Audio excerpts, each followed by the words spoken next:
How do you handle it when a client is balking about paying for work you've already done? I'm trying to learn to thrive in this panic-induced gig economy.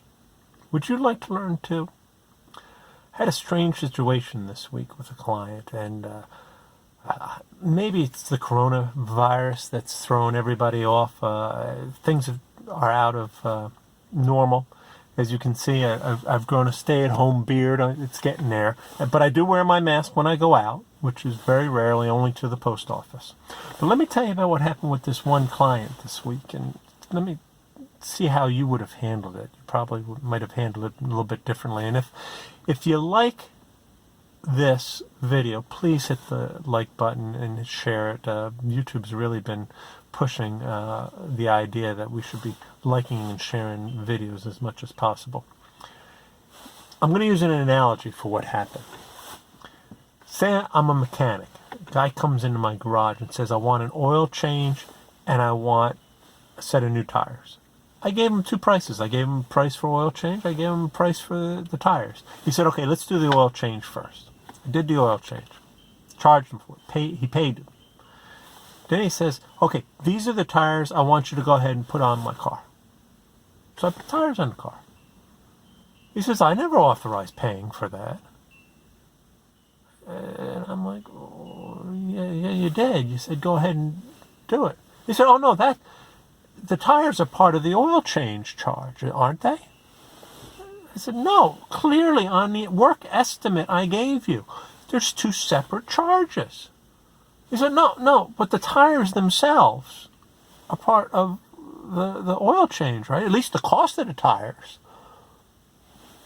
No, there's two separate charges on the work estimate.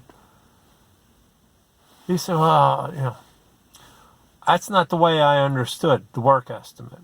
And this is all by email, so it's all written down. It's not like on the phone. It's not a verbal agreement.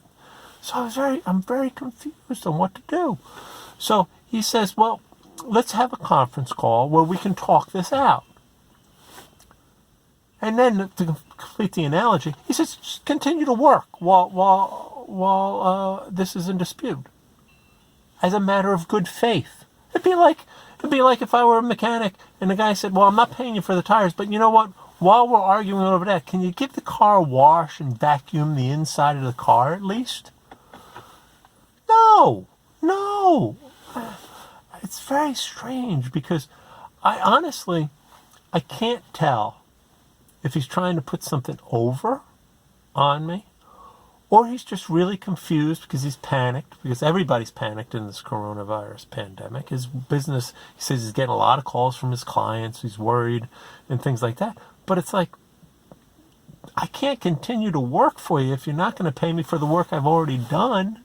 Can't expect that. Nobody could expect that. Let's at least settle the dispute now, and then we can talk about doing more work. But I'm not going to do any more work, so I'm waiting to see what his response is, and maybe the conference call will be the end of the relationship. I don't know.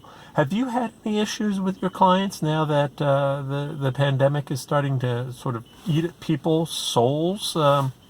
And throwing them off a little bit, and if so, please share them down below. Share your advice on how to handle these situations, because this one really threw me off because it was very confusing, because it's right there in writing what we agreed to, and he wasn't reading it either, or something. I don't know. I really could use your help. Please give me some advice on this one. And stay healthy, stay safe. Talk to you next week.